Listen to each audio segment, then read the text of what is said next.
This is an Unspoiled Network podcast.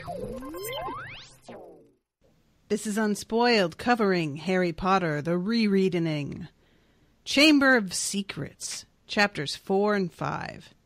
At Flourish and Blots and the Whomping Willow. And these chapters... That's right, ladies and gentlemen, only 2 chapters this week. We're slowing it down. These were some long-ass chapters. Welcome to Unspoiled.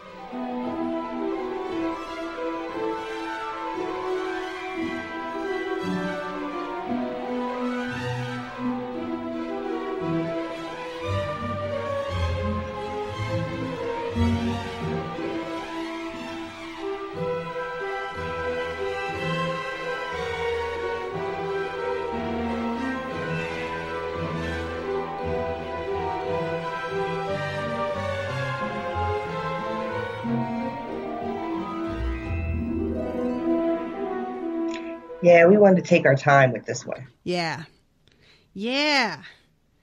Welcome to the show, everyone. I'm Natasha. I'm Rashawn. And, this chapter, Flourish and Blots, is unexpectedly, because I kind of expected this one to be titled Knockturn Alley. Like, if I were going to name this chapter myself, if somebody was like, hey, what's the name of the chapter that Harry first shows up in Knockturn Alley, I'd say it's probably called Knockturn Alley. But it's not, which threw me off. I forgot that this happens here because of the chapter title.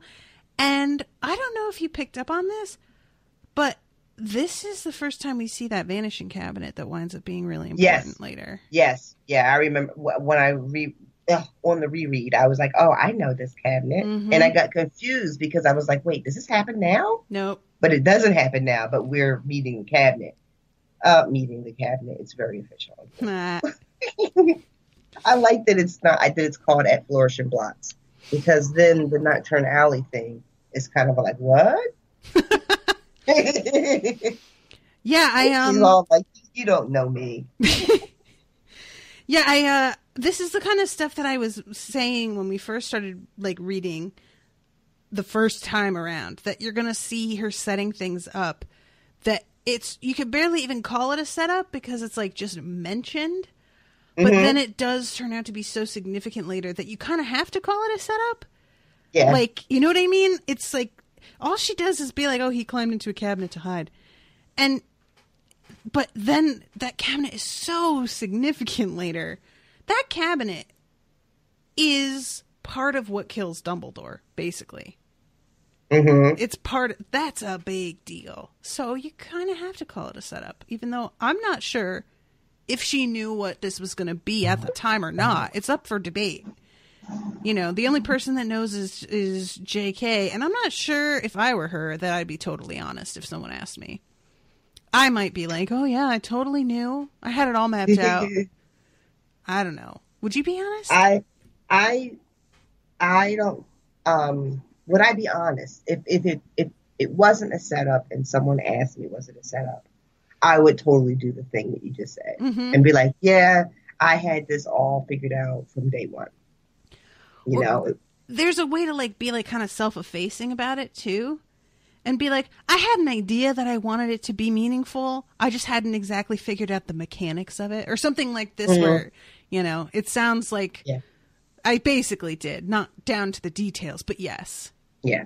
But I love the idea that it was just happenstance. Mm-hmm. That she gets later into the story and she's, figuring out a way to do it. And she comes up with the brilliant idea of a cabinet that's sort of like a, put one here and come out on the other side. Right, yeah. And then her being like, you know what? I had that nothing scene where Harry hides in a cabinet. Let's just make it that. I love imagining what that sort of moment in her brain where it clicked to how perfect it would be.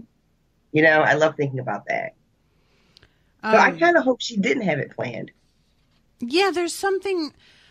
As a writer, I hope she didn't, because I like to know that other writers are just fucking stumbling into shit. If I have to believe that writers who have intricate stories are able to plan all of that shit out from the get-go, that is incredibly discouraging to me as a writer. Yeah, who's going to try to write that? I don't want to know that. Just don't tell me. Yeah, who's ever going to try to pick up a pen and do it if that's what you have to have before you even start? No, so I love the idea that she just grows with the story as she's writing it and pieces start coming into place. Mm-hmm. Exactly. All right, so let's back it up and start at the beginning. The beginning of the chapter is Harry enjoying his time at the Burrow, and one of the more heartbreaking lines, what Harry found most unusual about life at Ron's, however, wasn't the talking mirror or the clanking ghoul. It was the fact that everybody there seemed to like him. The thing I love about the Burrow, and there are many things, indeed, but the thing that I love about it is, to me, it feels like what it should be like if you go to, say, like summer camp, where it's just like the best time in your life, and everything is fun, and the people around you want you there, and they're happy that you're there, and it's so much better than being home, which in my imagination is what summer camp is supposed to be like. From people who have actually done it in real life, I only did a sleepaway camp for like a weekend one time. I never did like a go away for the summer deal. As an adult, people who talk about it, and sometimes in pop culture, what they do is they actually make it the most miserable time, that you go to summer camp and it ends up being awful and you don't have any friends and everything sucks. But in my imagination, I always thought of it as just being like, it's fucking summer camp. Like, woohoo! Yeah, I always did that thing where I would watch movies about stuff and then have that expectation. I fully let movies inform what my world was going to be, and frequently came up very disappointed. Like, I cannot overemphasize how much I expected at least once in my life for everyone to break out into a synchronized dance at some point. I really thought that inevitably was going to happen, even if it was, just the electric slide. But no, that's not. You don't know though how excited I was when the concept of flash mobs began. And oh my God, that's exactly what it was. Yeah, that's like the closest we've ever come in real life to being like in a musical. Yep. I never thought of it that way, but you're exactly right. Yeah, but the first time I saw some of those, I was just like, okay, now I can rest. Now it's happened. I wasn't in it, but I know it's happened, so I can rest. Of course, the other great thing about being the Burrow is how sweet Molly continues to be to Harry in like a very nurturing, motherly way. Right. Making sure he's eating enough and just generally giving a fuck that he's alive. Yes. Yeah. So the Burrow is awesome. The Burrow is like what I think my fantasy of like the perfect home is just in general, with it being really cozy, messy enough that you're like not paranoid about fucking shit up, constant stream of awesome food, clearly, and weird shit happening to keep you on your toes at all times. Like nowadays, maybe that wouldn't appeal to me as much, but as a child, hell yeah, give me that. So they get their letters about starting the new term, and this is when we see that every single Gilderoy Lockhart book has been put on the list with no consideration for the fact that this is really expensive. Yeah, that it's excessive and it's really expensive. Yep. And that he has no imagination with the titles of his books. Yep. And the first time we read this, I'm pretty sure that you figured whoever the teacher was going to be like Molly and be just crushing on Lockhart. I don't think you said anything about it being Lockhart, because why would you? Because we've never met an author from these stories yet. Yeah. I don't remember, but I don't think that I thought it could be him at all. Because, like you said, why would I? I don't even know who he is. So I don't know him.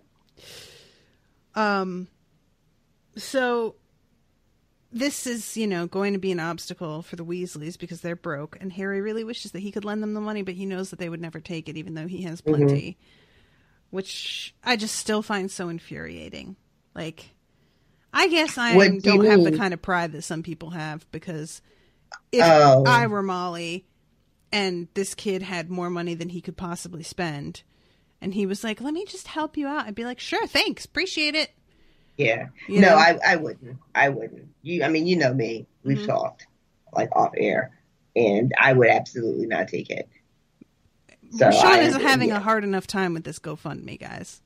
She is. It's really, really difficult. I try not to think about it because it just makes me really a little bit woozy, I have to tell you. Woozy. I get a little lightheaded and a little nauseous. Oh, you are such a drama queen. Get the hell out of here. When I had the, just really briefly, it's over now and everything is okay, so I can talk about it.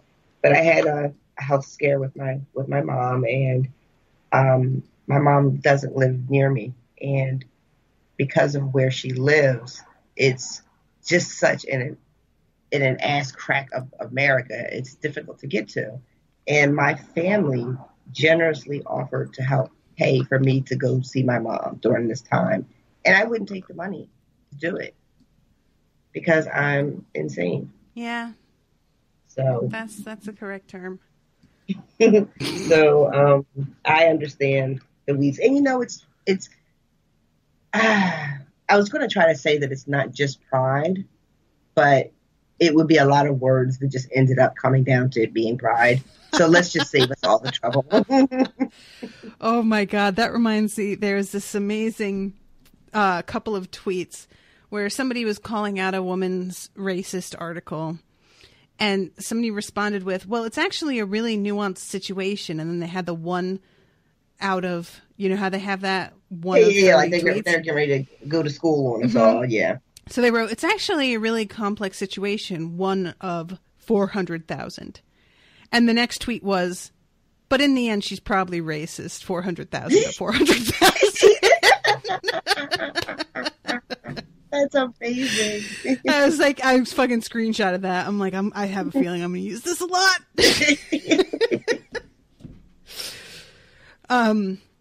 So yeah, they're talking about this, and they also get a message from Hermione, from Errol the owl, who has nearly died.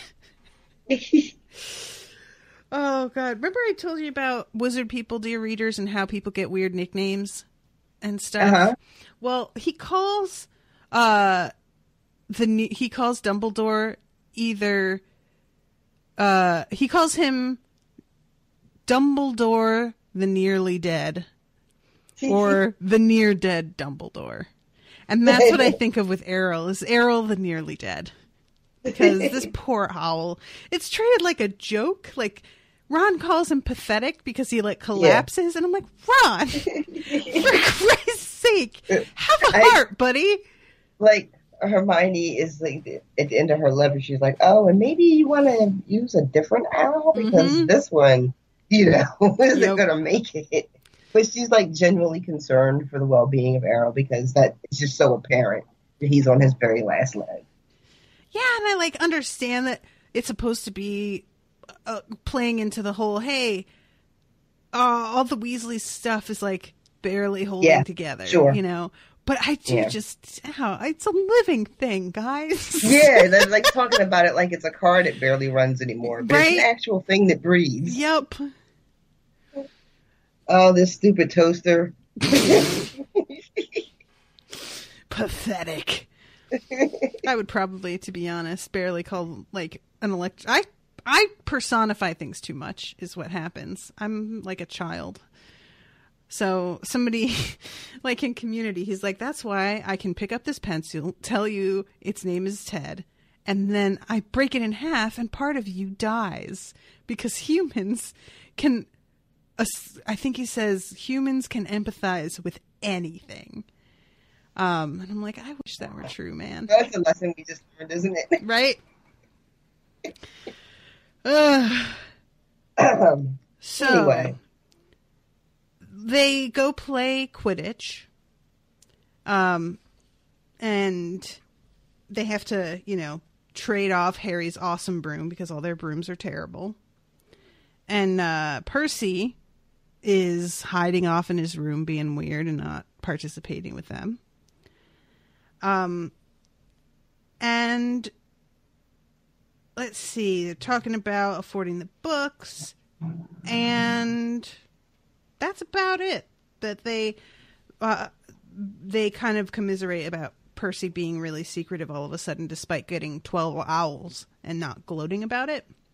Yeah, if Percy is too preoccupied to gloat, then something is afoot. Right. I remember I was super suspicious of Percy. Of course. Of course. And it's kind of funny because the way that this book ends, and it's something that's so innocuous that he's like hooking up with somebody, she kind of almost makes it like, oh, aren't you silly for ever thinking he could be involved in anything? And then in the final book, he's such trash. Yeah. Yeah, it's great because she does this thing. It's like, she, pulls the okie doke on us, like, almost like shame on you for being suspicious. Yep. Yeah. But, and we can't even say we're validated by his turn later in the books because he doesn't really do anything in this book besides just be kind of a jerk off. Yep. So even though I was saying I was suspicious of Percy, really deep in my heart, I was just disliking him immensely. That's fair. And that's a theme that comes up more than once in these books too, is just, is he suspicious or is he just a douche? And right. She sure leans on that. Yeah, it's this thing where it's like, because I don't like this character, I'm willing to believe that they're capable of all sorts of nefarious deeds, just because I don't like them or just because they're unlikable. Yep. Which is kind of a real thing we do, right? Oh, sure is. Sure is. Yeah. She takes great use of that part of our nature. So they're going to meet Hermione in Diagon Alley, and they have to take flu powder to get there. And Harry's never done this before. And rather than walk him slowly through the potential problems that could come up, him winding up literally anywhere. Yes. They decide that we're just going to throw him in there while hurriedly whispering what he should worry about and hoping for the best. It doesn't even occur to anybody that he has no idea what they're talking about until the moment of departure. Yep. Which kind of contradicts what I said a minute ago about, what great care the family was taking of him. You know what I mean? I mean, the thing is, though, I feel like this is something that we do just as people when we're so familiar with something that we can't imagine. I have been running late on a recording and Owen's like, hey, what are we doing for dinner? And I'm like, oh, will you get started on this for me? And once I'm out, I'll finish. And I'll come out and he's done some shit that I'm like, I guess, where I'm just like, it never occurred to me that you didn't know what I meant when I said to dice it, but all right, I'll finish it because it's just weirdly chopped into large pieces, like little things like this. And it's not, I don't blame him for it. It's just that I'm so used to it that it doesn't even enter my head that you could fuck it up, Yeah. Or that you could be unaware. Yeah, exactly. I find myself doing that with all kinds of small things. As I was leaving, preparing to switch jobs, I had to try to tell people some of the stuff I do. Mm-hmm. And it would be I would say how to do something and then I'd have to stop and go oh wait, you're probably going to need a little bit more than that. Right. because you haven't been doing this every day. Or if I run into a tourist in a city and they need to know how to get somewhere, and I have to remind myself that, you have to tell them exactly what the hell is, and, don't just you can't use shorthand. You have to really tell this person how to do this thing. So I don't mean to imply that this flu situation means that the Weasleys and Molly specifically don't care about Harry. Right. But I do think it's funny and how quickly they're just like, no, just fucking jump in that fire and, you'll be fine. You'll be fine. Right. So this illustration of the Flu Network is really weird. I'm not really sure if I like it. I don't care for it. Yeah. And I think that it's in black and white is part of what I don't like. I didn't understand that what this was supposed to be. Oh. That this was supposed to be sort of like this. Oh, now we're in the Flu Network. I completely missed that. I turned the page and I was like, "What? Why is there a ghost here?" Okay. I mean, I think that you could be forgiven for that because a part of the reason I knew what it was, and I won't lie, it took me a second, I think is because of the movie and the way that they show him traveling in the movie. So it isn't really like, yeah, this is like one of the weaker ones, and it's unfortunate that it takes up 2 whole pages. Yeah. Well, it's funny because this theme, the black and white, continues once he's out of the Flu Network. It continues into the store where he runs it. So I don't think the black and white is necessarily tied. I think that first page where it looks like, once I looked at it closely, I was like, oh, this looks like the inside of a chimney. Mm-hmm. Like, okay, I get that that's what that is. And then the way the weird white line is, I guess that's like him shooting through it. Mm-hmm. But then the black and white goes on for another 2 pages. Yeah. Actually, it's like 4 more pages. No, because the one of him in the shop, that's got color in it. It's just the very next page of him and Draco that's black and white. Okay, but the text stays on the black and white. And then the text stays on the black and white even when Hagrid comes. So I think the black has more to do with being in Knockturn Alley. Yeah, I think you're right. And for those of you who are not reading along with us in the beautiful illustrated version, just disregard all that. If you're not reading along in the illustrated version, you should go to unspoiledpodcast.com/Amazon, search Harry Potter Chamber Illustrated, and buy that shit for $25 on my affiliate link. Ding! That's a better suggestion than mine. just edit mine out so it goes smoothly into yours. All right. So, speaking of which, actually, I am going to pause us right here real quick because I want to... It's another message from our sponsors, but from a couple of different hosts because I like to keep y'all on your toes. So listen to this. Hey, Money. You want to go and see that Stevie Nicks drag cover band this weekend? I can't, bitches. That is a very specific event, and it sounds tailor-made to just you and me, but I got to do some shopping this weekend. Shopping? You have subscription services for everything. You get your food, your clothes, your underwear, and your dildos in a box every month. What else could you possibly need? I just finished Harry Potter a couple months ago, so now I need some Harry Potter themed stuff, and I want to decorate my man cave with some suitably dorky accoutrement, but I don't want to support some fucking child labor or NBC Universal Shineheart. So that means I gotta go on eBay and Etsy for a whole fucking day to find the stuff made by people who actually like this stuff instead of this franchise brand-managed horse shit. Oh, dude, I've got the thing for you. You need AccioBox. I'm not going to say that because that's going to summon a litter box to my hands, and that is gross. No. AccioBox.com. Every month you get handmade, hand-curated Potter swag made by fans for fans out of love. Really? Actually, I don't have a pithy comeback to that. That sounds pretty cool. What do I get? Oh, you get 3 to 5 quality handmade items for just $39.99 a month. $39.99 a month? I spend more than that on conditioner. Yeah, you do, you vain son of a bitch. So, after you're done washing your fucking hair, head on over to AccioBox.com. That's ACCIO box.com. And use the promo code UNSPOILED to get 10% off your order, you cheap bastard. Well, alright, where can I look at this stuff before I actually throw down my credit card numbers? Check out their Instagram, @TheAccioBox, and on Facebook. Alright, I'm sold. Prep the Flu Network, I'm coming down this weekend. AccioBox.com. Magic delivered. And we're back. Okay, so, and I want to say thanks, too, to people who have been using the Amazon link.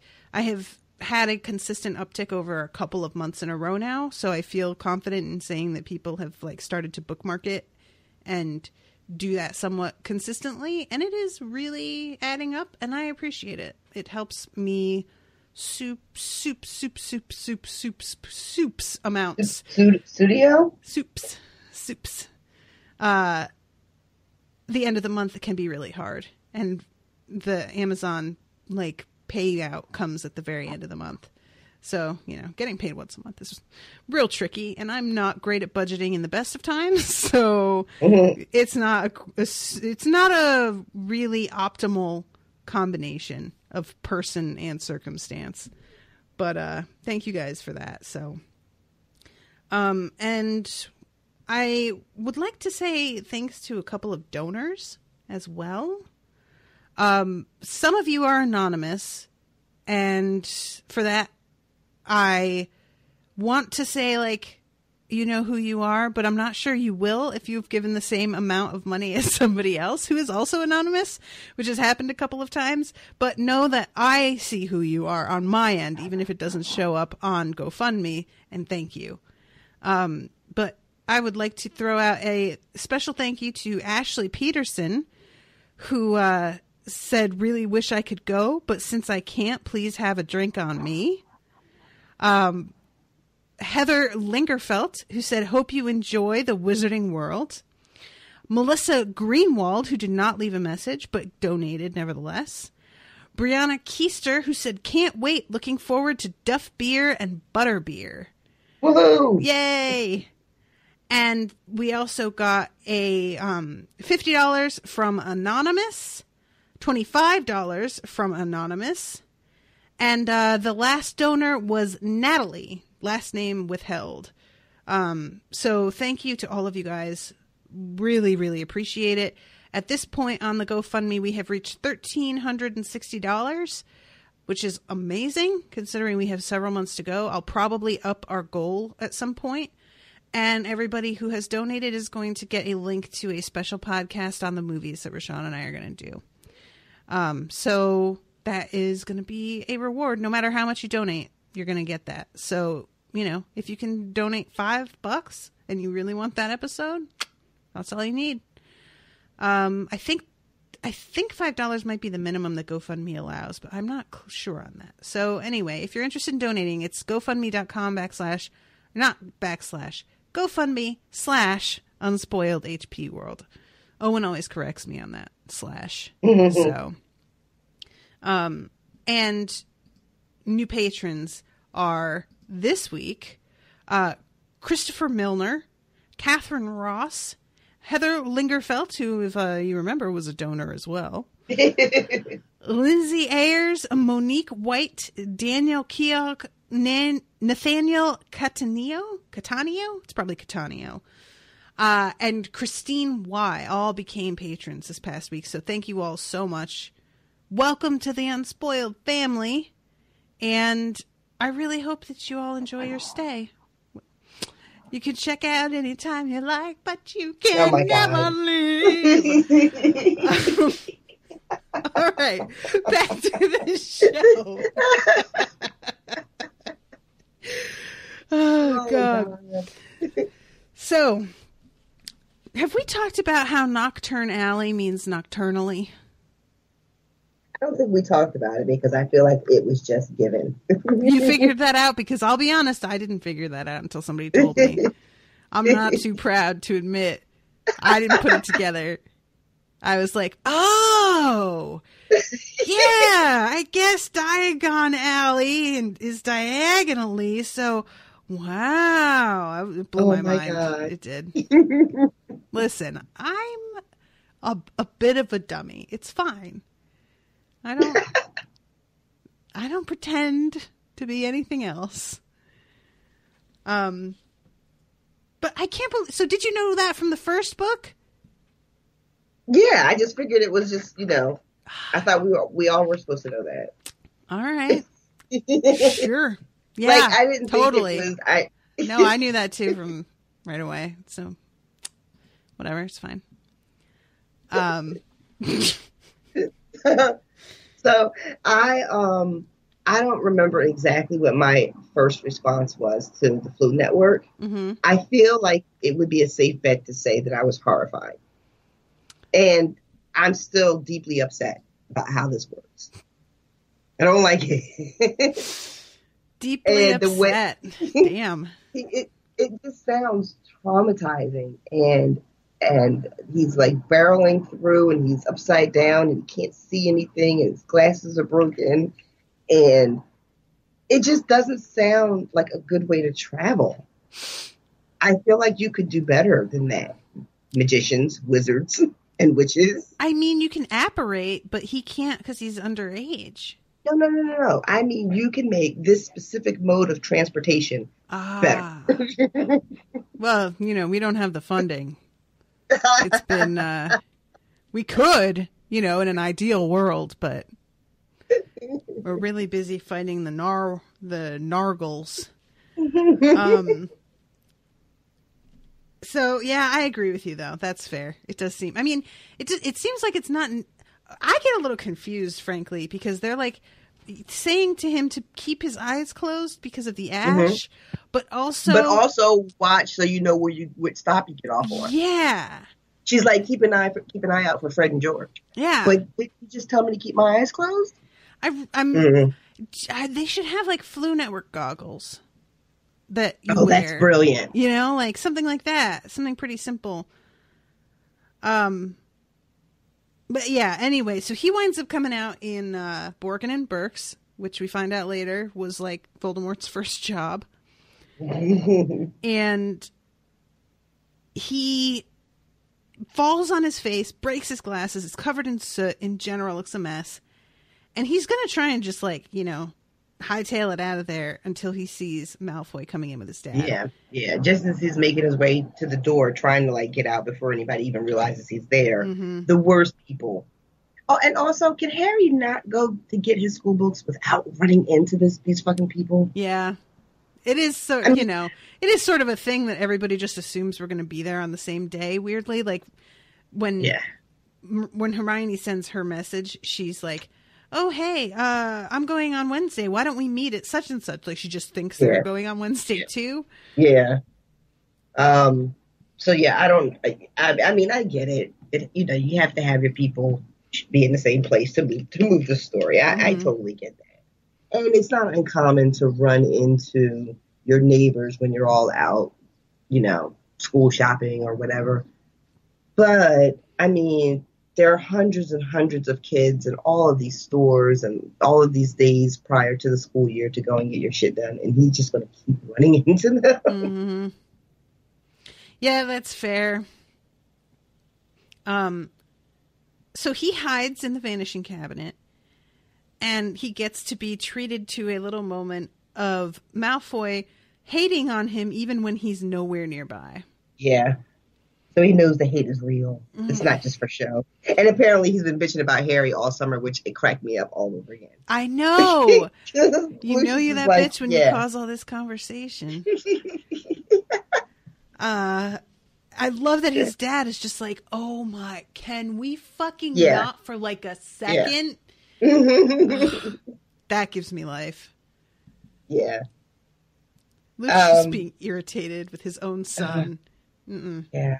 He's at one point, he's just like, when fucking, what's his name? Mr. Borgin is all like, oh, this is the fucking hand of glory, for thieves and plunderers. And first Lucius is like, are you suggesting my son's going to be a thief and a plunderer? And then in the next breath, but his grades are so shitty. Maybe. It's so great.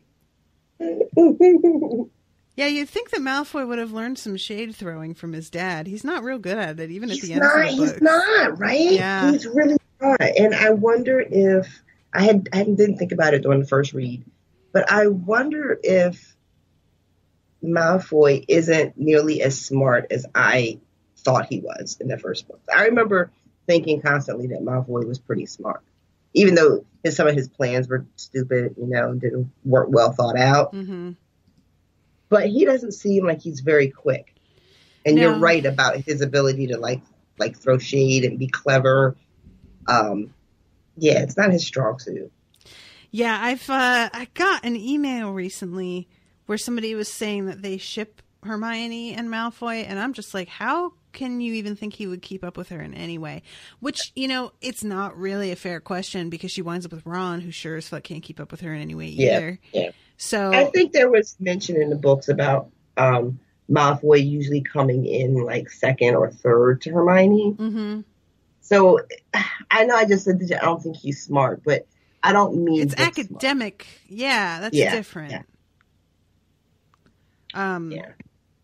Yeah, he's just there's this, wit. Yeah, that's what he lacks. That's it. That's exactly right.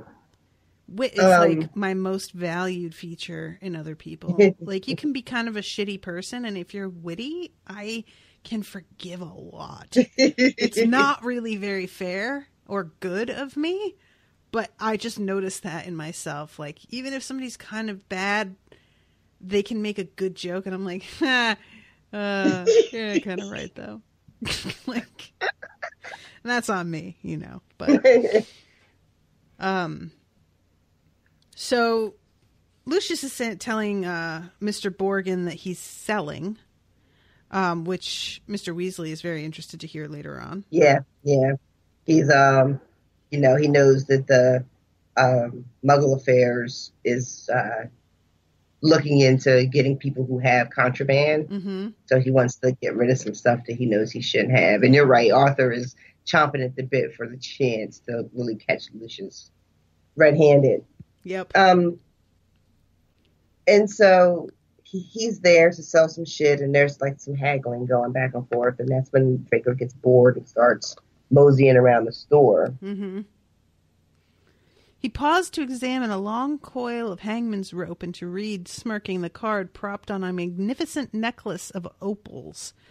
Caution, do not touch. Curse has claimed the lives of 19 Muggle owners to date. Mm-hmm. Remember that? The necklace is from later when, what's her name? Katie Bell. Yeah.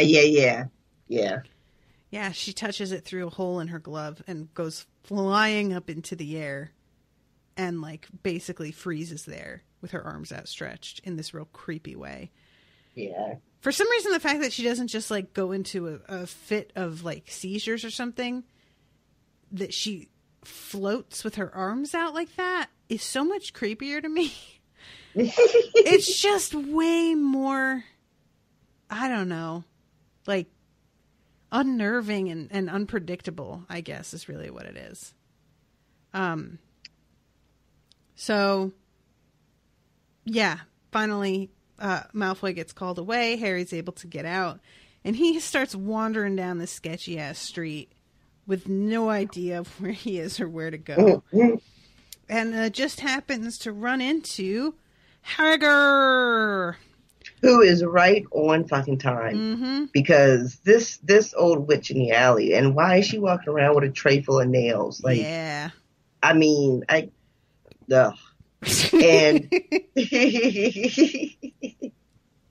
it just is creepy. I guess they could be needed for potion, maybe. It's like an ingredient in a potion, and she's just hawking them on the side of the street. But just the thought of it just creeps me out. It's just skeeve. And then when she drops them all over herself, no. Yeah, I kind of like, because he says he's there eating, getting flesh-eating slug repellent, which I'm like, why do you have to go to Knockturn Alley for that? I remember first reading it and thinking he was full of shit, to be honest. Yeah, I still read that. It's like, oh, he's full of shit. What do you think he was doing? Does it come up later? It doesn't, right? The story stands. Maybe he's getting some contraband creatures. That sounds like Of course he is. Yeah. Of course he is. And maybe AK thinking she might need to come back today. You got really, really quiet all of a sudden. How's this? That's better. Okay. Okay. You sounded like you were at the bottom of a bucket. Metaphorically I am. God. I'm sorry. How's that bucket, Rashawn? That's going to be how I start our conversations from now on. So it turns out that he's just there, and it's good that he is because Harry was about to have a problem. So he escorts Harry on, and turns out he's right near Diagon Alley. He just didn't know it. Yeah. And they run into the Weasleys, Mr. Weasley, namely, who apparently Mrs. Weasley is off looking for him somewhere else, completely freaking out because he could literally have been anywhere.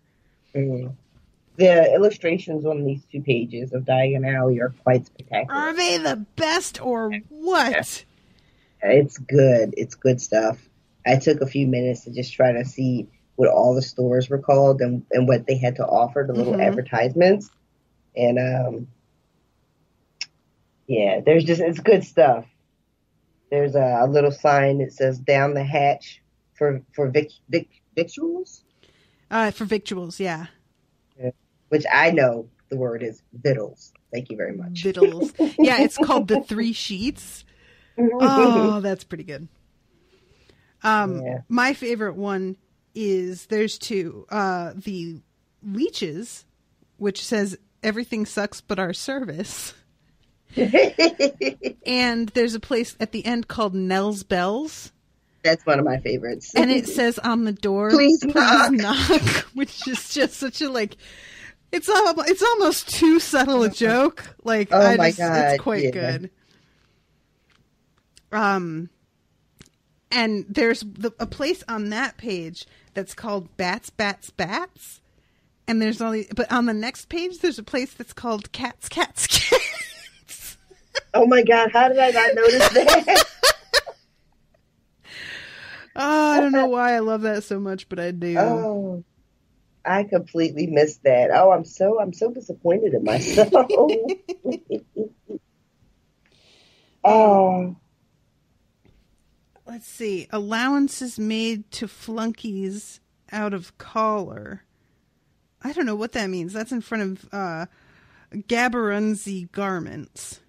Allowances made to flunkies out of collar. I don't know what that means. But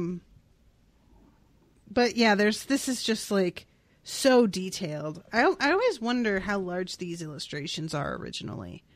Because... Oh, I'm sorry. I'm still trying to work out this flunkies thing. Right? The only thing I can think of is that, so if you think about what a flunky is, or what we mean it to mean, then if they're out of collar, if you think of them as belonging to someone, if they're out of collar, maybe they don't have anyone that they're actually flunking for at the moment. But what's an allowance? What does that mean? Like we'll make accommodations for. But I don't know how that, what does that even mean for a garment shop?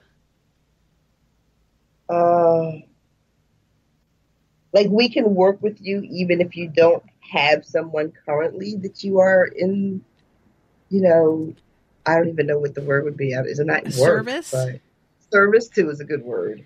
But why would they need to make what allowance does a clothing shop need to make? You mean giving them they can buy on credit? No. Well, I didn't think about it as money, but maybe I was thinking of it more if the person that you're in service to, maybe what you wear has to reflect who you're in service for or with. I don't know. I don't know if it's I don't know. Oh my God. There's another place called Morning and Star Armorers, and on the other side, for games that maim, if it knocks off your block, we'll have it in stock. Oh, you guys.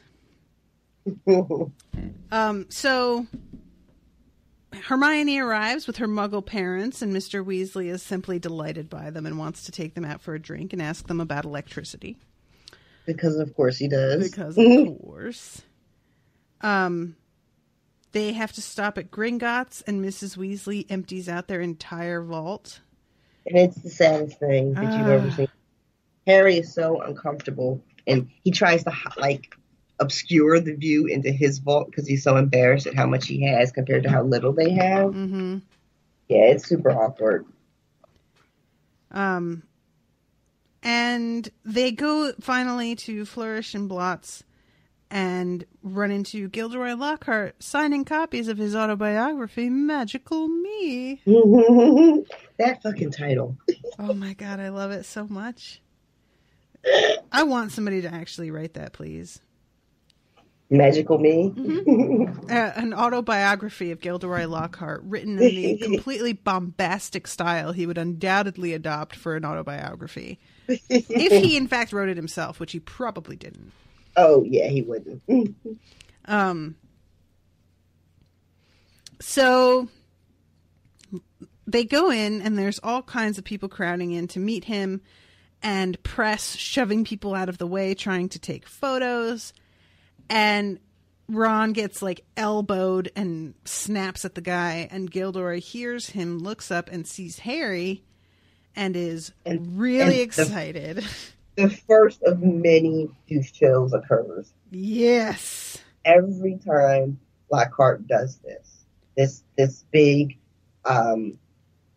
scene, of my, later it turns into my close personal friend Harry Potter, but right now it's just very much like, look who's here, and let's somehow use his acclaim to redirect back to me. And when you're reading it, you think, oh, well, this is awful, but it's a good thing that we won't have to go through this again. Mm-hmm. But then we do. Oh, yeah. He can't get enough. And he gives Harry a whole set of books for free, which Harry generously gives to the Weasleys. And of course, Malfoy, bet you loved that, didn't you, Potter? Yeah. And it's not like it was even Harry's fault. He had no control over that, which Jenny is quick to point out. Mm-hmm. Potter, you've got yourself a girlfriend. Oh boy. Okay. And this is the moment, which we find out later, when Lucius makes his move. Busy time at the ministry, I hear, said Mr. Malfoy. All those raids, I hope they're paying you overtime. He reached into Ginny's cauldron and extracted from amidst the glossy Lockhart books a very old, very battered copy of A Beginner's Guide to Transfiguration. Obviously not, he said. Dear me, what's the use of being a disgrace in the name of wizard if they don't even pay you well for it? Yeah. So this is when he slips that journal in there. But we don't see it because he's a sneaky snake. Yeah, there's like a couple of things happening here that, one, you're right, because we have no idea what he just did and the importance of what just happened. Right. We're just sailing by. And then he does the thing that people like him always know to do, which is when he goes to pull a book out. I feel like it's on purpose that he pulls out the book that looks the most like shit. Right. Yep. To make his point. See, that's the sort of mastery that Malfoy Draco doesn't have. Yes, exactly. Yeah, Draco lacks restraint, because that's another point that his father makes back in Borgin and Burke's, is that it's not prudent to behave as if you're less than fond of Harry Potter. Right. Yeah. He's very aware of how things look. Mm-hmm. And the importance of maintaining appearances. And Draco doesn't get that either. Granted, at this point in the book, they're still super young. Yeah. But I feel like Draco never learns that. No, it does not feel that way. And then finally, there was a thud of metal as Ginny's cauldron went flying. Mr. Weasley had thrown himself at Mr. Malfoy, knocking him backwards into a bookshelf. So they get into a fight. Hagrid has to come in and break it up. And they had Harry and Hermione had to hold Ron back just a few minutes earlier. Mm-hmm. And then here comes Mr. Weasley. Yep. And Molly, who we didn't really talk about it, but she's clearly enamored with Lockhart, as a lot of middle-aged witches seem to be. Mm-hmm. So she is beside herself with this. She's so embarrassed. I love that, especially what Gilderoy must have thought. He was pleased. Didn't you hear him as we were leaving? He was asking that bloke from the Daily Prophet if he'd be able to work the fight into his report. Said it was all publicity. Mm-hmm. Of course he did. Let's see. They said goodbye to the Grangers. Mr. Weasley started to ask them how bus stops worked, but stopped quickly at the look on Mrs. Weasley's face. Which is, bus stops work. Kind of a silly question because it turns out they have the night bus. But I guess that just appears when you hold out your wand arm. Yeah. So if you're on its route, I suppose. But anyway, the Whomping Willow. This one is, again, gives me anxiety. Because these kids are dummies who just do the craziest shit instead of just sending a goddamn message. Yeah. When McGonagall asked, why didn't you send an owl? And Harry, at least, is honest and says, we just didn't think of it. And I'm just like, why the fuck wouldn't you think of that? We didn't think that is obvious.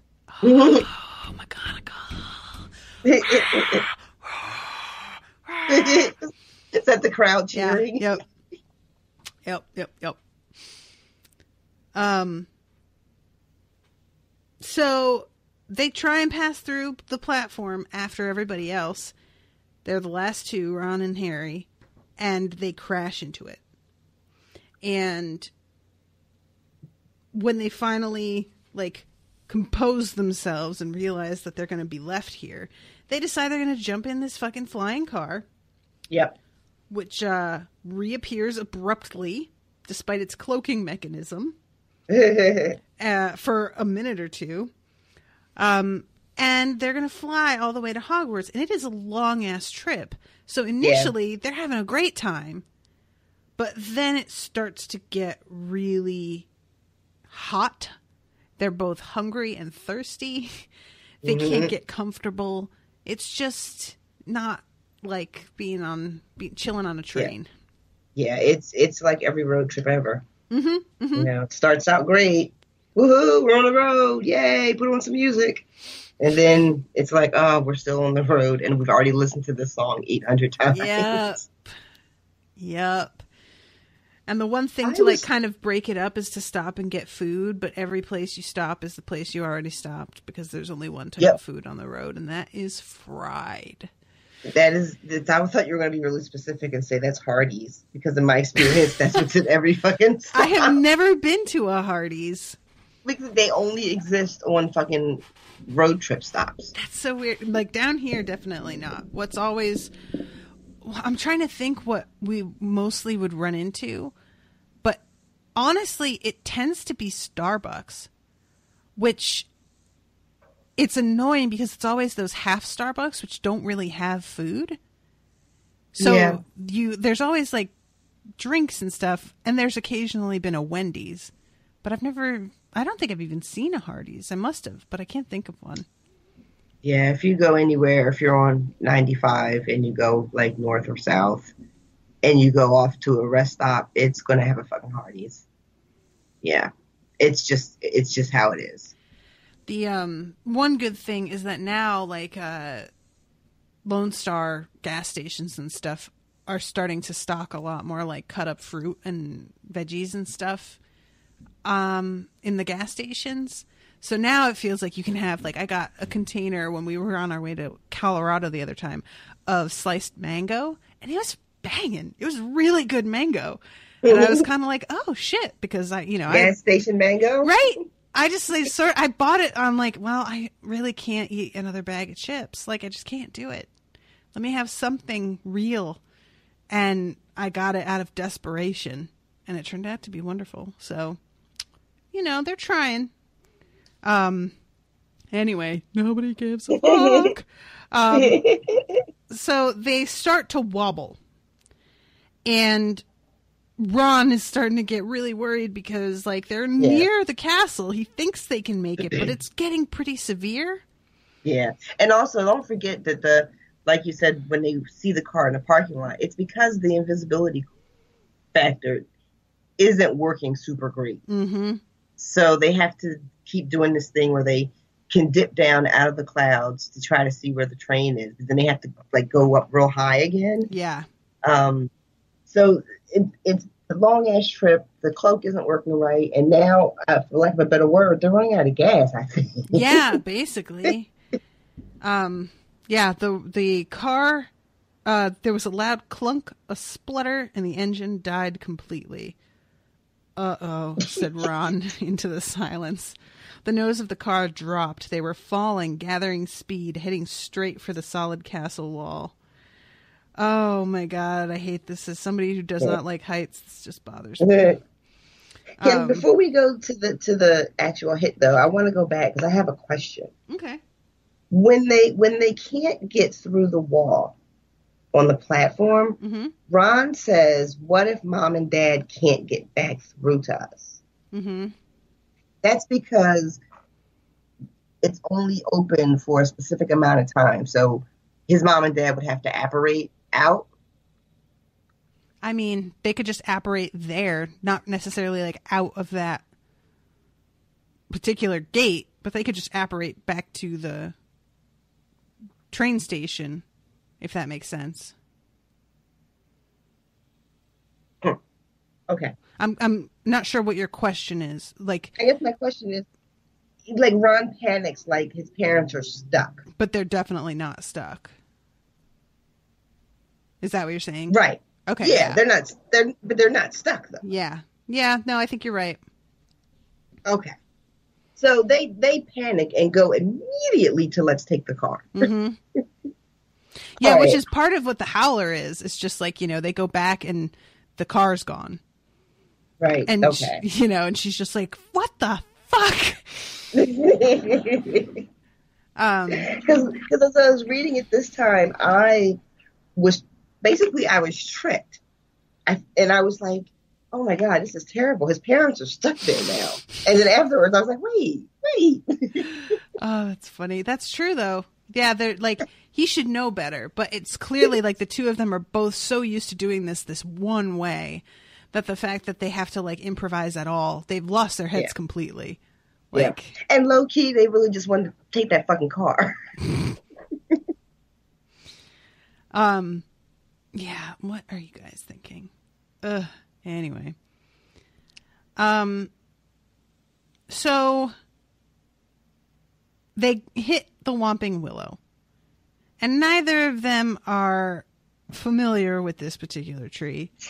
So at first, when they land in the tree, they're like, "Oh, well, we've landed. Guess we're done." And the tree, wasn't as bad as I thought it was going to be. The tree is like, "What the fuck?" Just as much as Mrs. Weasley will be in a few minutes. And comes slamming into the side of their car, crushing part of the hood. I forgot how brutal this was, too. Yeah. Like, it's funny, but it's also, like, it demolishes that fucking car and practically kills them. Yep. Like, it's so close to killing them.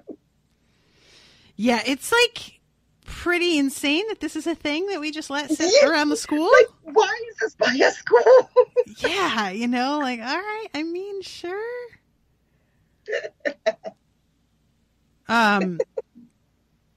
So, yeah. Oh, Dumbledore. This shit is bananas, B-A-N-A-N-A-S, and it like beats up on the car. They just managed to scramble out of there, and the car kicks them out, like ejects them, and hurries off into the woods. Like, toodaloo, motherfuckers! Yeah, I was gonna say the same thing. Oh, God. And I love that Ron is like, come back. Right? That car is like, fuck you, I'm not coming back. What do I need you for? You just fucked up my life. Right. So they go into the castle. They're talking shit about Snape, and surprise, motherfuckers, he is right behind you. Oh my God. It's pretty great. It's a fantastic entrance. Yep. Yeah. It's just, fucking, or maybe he's waiting to get right on the train. But he can't just say, like, you know, boys, or, you know, what were you doing? What were you thinking? You know, or anything. He has to first get that in. Right. Before he then takes on the tone of, like, you know, responsible adult who's here to, you know, discipline you and take you to see the, you know, McGonagall and Dumbledore or whatever. Mm-hmm. So he goes and, you know, harasses them for a little bit. Finally leaves. McGonagall comes in. Sit. Explain. And they do, and she's like, you fucking dum-dums. And then Dumbledore comes in. There was a long silence. Then Dumbledore said, please explain why you did this. This is just the worst. Right? This quiet disappointment that our parents have in us sometimes when we fuck up. Mm-hmm. Nobody likes that. I really like, too, that Harry tries to make it sound like they just happened to find a flying car because he doesn't want to implicate Mr. Weasley. And he's like, I know that he knows I'm full of shit, but I can't just, like, say that. Right. And finally, Ron is like, we're going to go get our stuff. And they're like, well, you're not expelled. And Snape's like, excuse me? That's what I imagine Snape does in that moment.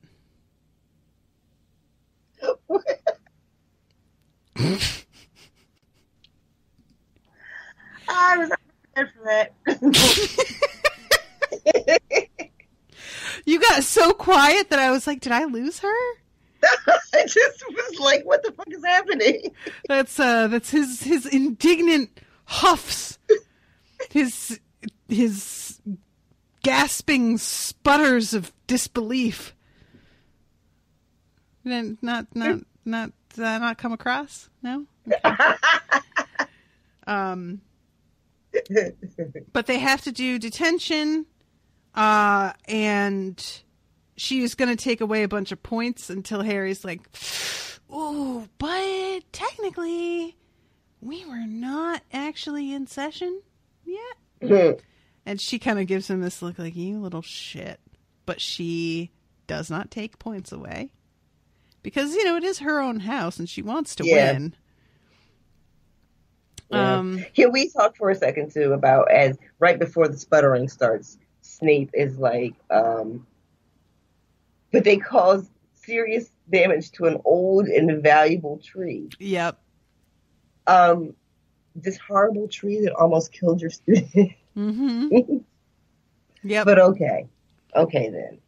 Yeah, this tree is apparently like they're really rare. But I would hope so. Yeah, it's such a weird thing. Like what is it to keep? I mean, okay, does the tree come up again in the books other than when they have to dive through it, right, to get underground? With a little bit. I'm trying to think. Does the tree ever fight anybody to protect anybody?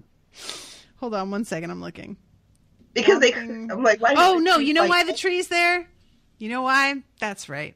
It was planted over the entrance to the Shrieking Shack so that nobody would be able to get through except for Lupin, because he's a werewolf. Was it? Oh shit! Yeah. It was planted to keep people from wandering down there while he's transformed into a fucking man-eating animal. I'm pulling up the Harry Potter wiki right now. The Whomping Willow is a very valuable, very violent species of magical plant. It will attack anyone and anything that comes within range of its branches. The most famous Whomping Willow is the one planted on the grounds of Hogwarts. The Whomping Willow was planted around the year 1971 to disguise the opening of a secret passage leading from Hogwarts to the Shrieking Shack. It had a small knot near the base. Pressing the knot caused the tree to become immobilized. This allowed Remus Lupin to travel unnoticed to and from the Shrieking Shack, where he was able to undergo his transformation into a werewolf in privacy. So Snape calls it valuable based on just because it's rare. Right. I mean, he knows it goes to the Shrieking Shack. Yeah, since he almost got eaten one time. Exactly. But I don't think he's ascribing value to it based on how it protected Lupin, because he can't stand Lupin. Well, no.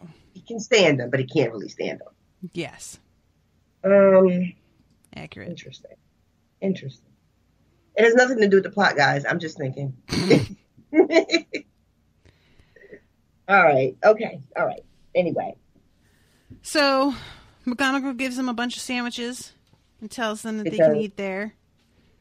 Because she doesn't want them to get a hero's welcome for arriving in a flying car. Well, which they're going to get anyway. Yeah, that she doesn't also work tells out. them how Ginny's in Gryffindor, because they see a little bit of the Sorting Hat ceremony, but not really much of it. Mm-hmm. Before Snape rolls up behind them, and that's what I was going to say. That's kind of it. Yeah, I mean, basically. They get their awesome welcome, and Ron's like, I know I shouldn't have enjoyed that, but... There was a really fun moment where they see everybody's congratulating them. Hermione's not pleased, but they see Percy coming through the crowd. Yes. So they basically run away. Oh, we're so tired. Look at the time.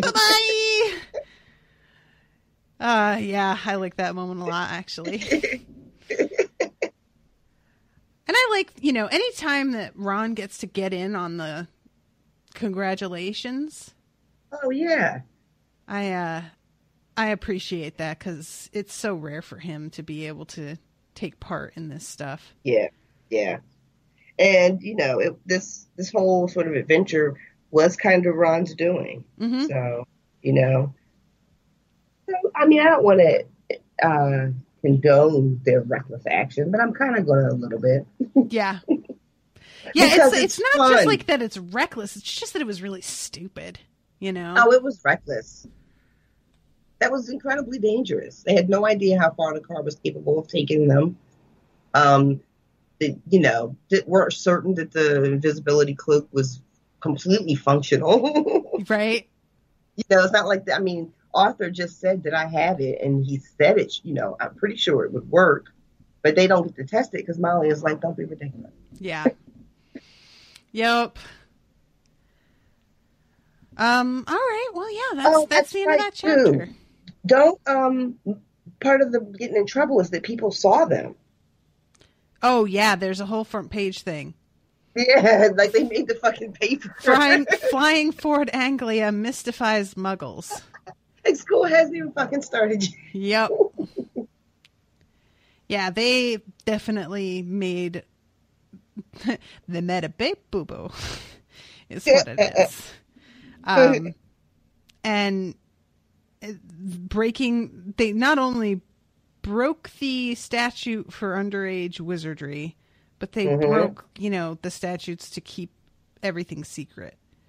So they, this is actual laws that they've fucked with here. Yeah. And they got sandwiches. Yep. I mean, in some detention, but yeah. I mean, it really wasn't treated with sort of the seriousness, maybe? Yeah, I mean, just getting some detentions and not even getting, house points taken away, despite the fact that this was before, you'd think they'd come up with, since I can't take house points away, I'll do something else. But instead they're like, well, guess my hands are tied. Yeah, right. Oh, you've got me there, Harry. Right. It's not often that I'm outwitted by a 12-year-old, but I guess it happened. All right. Well, guys, you know where to find us. Facebook.com/unspoiledpod, Twitter @unspoiledshow, Instagram at unspoiledpodcast. I always want to put the in front of it. Maybe you should. I'm not gonna. And that's, if you want to become a patron, go to patreon.com/unspoiled. Pledge whatever you think is fair to get access to different stuff. I'm doing Game of Thrones right now with Rashawn and Miles. So any level of pledge gets you Game of Thrones show access. And I'm also doing for $5 and above patrons Twin Peaks with Maggie. So, and another episode of that is going to be going up tonight, actually. Rashawn and I are recording on a Saturday. So, I think that's about all I wanted to mention this time. I really feel like I'm forgetting something, but what are you going to do? Is there anything you'd like to add, Mademoiselle? No, ma'am. I would say that to look. Oh, well, I will say I'm going to be joining our friend Miles on his Spanish fiction podcast. Right. So look for that. I think it's going to be out on the 30th of this month. Mm-hmm. But just keep an eye out for that. When I get the actual date, I will put it in the group. So if you guys are interested, you can check me out on that. We are doing McGonagall versus Granny Weatherwax from the Discworld series. Granny Weatherwax. What a name. Yeah. Yeah, so thank you for mentioning that because I totally forgot. Because it isn't actually out yet. You just recorded it, so. Yeah. So, yeah, guys, Rashawn's guesting on shit. Look at her. I know. It's crazy. Becoming a real podcaster.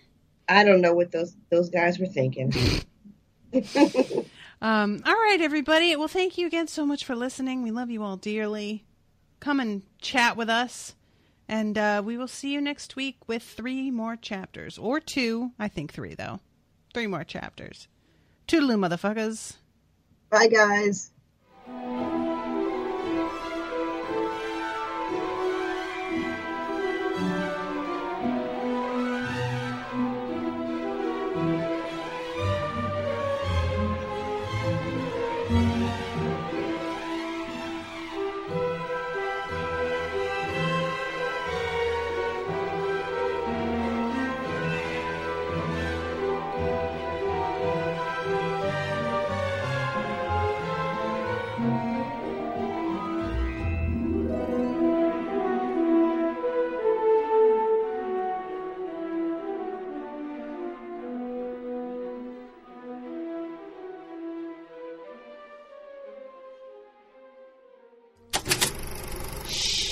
That was an Unspoiled Network podcast.